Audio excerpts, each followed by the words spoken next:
Loudmouse is the new children's book by Broadway and Disney legends Idina Menzel and her sister Cara, who is a teacher and a writer. Thank you so much for joining me today.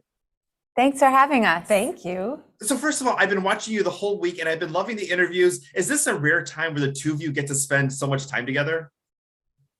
Yeah, for sure. Yeah, we've always been long distance. She's been in Boulder, Colorado, and I've been in Los Angeles and New York. But now, because we had such a great time, I mean, we've always wanted to be closer to one another. She's empty nesting now, and through the pandemic, we spent a lot of time together working on the book. And then, so now I forced her to come move near me. She lives 5 minutes And away. I do love her very much, but I was slightly motivated to come because of my nephew. My son. Let's talk a little bit about the inspiration of the book, Idina, as far as your journey growing up and when you ultimately got to find your voice. Wow. Well, I wanted to write a book about, sort of inspired by when I was a little girl, and I started to realize that I had this really great voice. Understatement, right? And when you become aware of something that you're really good at when you're young, or at least for me, it was a little scary, exciting, but also made me feel very vulnerable. And I wasn't sure how much I could call attention to myself and what was okay and how much space I could take up in the world. So we wanted to write about that. And I wanted to do it with my sister, who I knew me better than anyone, who's also a teacher and a writer, a teacher of elementary school kids. And so she really has more of an understanding of children's literature than I did. Yeah, and she said, this is what I want to write about. And I spent some time thinking about how do we write about that, how best to communicate that to kids. And it was great collaborating in that way. And you're working on the second book, Proud Mouse. Has this been like a fun journey, celebrating some of those fun moments growing up? Yeah, I think so. We had there's a mailbox in in Loudmouse where we got to put like our address from growing up. I don't know if that's too much to say, but that's okay. we grew up on Woodlake Drive, which is funny because these are mice and they're like in the forest. So there's lots of little nods to our actual childhood. Yeah, but we actually made them animals, mice, because we just think it's more universal, and children can see themselves in animals actually more than an actual human being that may not look like them. But you still get to see how big our hair was. It was the 80s, it was the 90s. Let's talk a couple moments about Disenchanted coming out in November. Everyone's excited for the sequel. Tell us a little bit about returning to the project. Oh, it was great. It was wonderful to sort of reunite with the cast. We all look pretty good for 15 years later. And I have this wonderful song that Stephen Schwartz and Alan Menken wrote for me that's really special and has this soaring melody. And I'm just so grateful to them for giving me this beautiful song. And not only the song here, but we also have a song in Loudmouse as well. That's what I was going to say. It was like whenever she talks about that, I'm like, oh yeah, wait, there's a song in the book.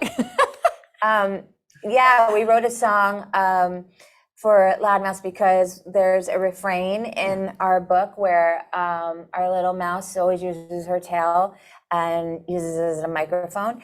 And being that it's me and I sort of see everything through this musical and melodic lens, I wanted to write a song that could sort of be in tandem with our book. And I love when kids have a chance to participate in the reading. It just keeps them more engaged. And if they can't access text yet, like they can't decode text, that they get to memorize a part and feel like they're reading throughout the book. And so it was just great to have this, for multiple reasons, to have a refrain that comes up. And then Dee was like, oh, we'll write a whole song about it. And then Cara was like, well, don't make the melody too intimidating for all the parents that are trying to read this book to their kids. Yes, I was like, I don't want to have trouble reading, singing aloud while I'm reading. Let's talk a little bit about Frozen, because oftentimes with, a show like The Golden Girls or Sex and the City, people identify with one character or another. And especially with the sister element, when you first watched Frozen together, was it kind of like, oh my goodness, this is totally me, this is totally you? Or do you both get fans as far as saying like,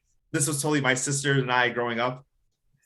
You know what's funny? The first time I saw Frozen was Thanksgiving in a movie theater without my sister, because she was in LA and I was in Colorado where I lived for a long time. And so, and I hadn't really been prepared for it. We didn't know what it was going to be. It wasn't huge until like a few weeks later even. So I got to watch it with this very different like objectivity. And I was like, oh, there we are. That's my sister, shining big and loud. And this is me, you know, next to her, loving her and looking for where I fit in. That's about right. Yeah, no, just making the movie, I think I called a lot on my relationship with Cara and the closeness that we have and the understanding that sisters have. And so, yeah, that's always sort of been part of my motivation and what kind of grounds me when I go in the studio and I work with Kristen Bell. As far as a third book, you know, I know we said, you know, Loud Mouse now, Proud Mouse 2023, but the 10-year anniversary of Adele Dazeem is in 2024. Might there be an inspiration for a book as far as an unexpected viral moment or learning to love a name that maybe others get wrong? That's funny. Well, when I was younger, people would mispronounce my name all the time, which is, So that was something that I've sort of given myself to do, is kind of say, no, this is the way my mom named me. And so when that happened with him, well, he got his own backlash from that. So that took care of itself. That is amazing. Well, thank you so much for your time today. Loud Mouse in stores now. Thank you. Thank you Bye. so much. Take Bye, care. Rudy. Bye-bye.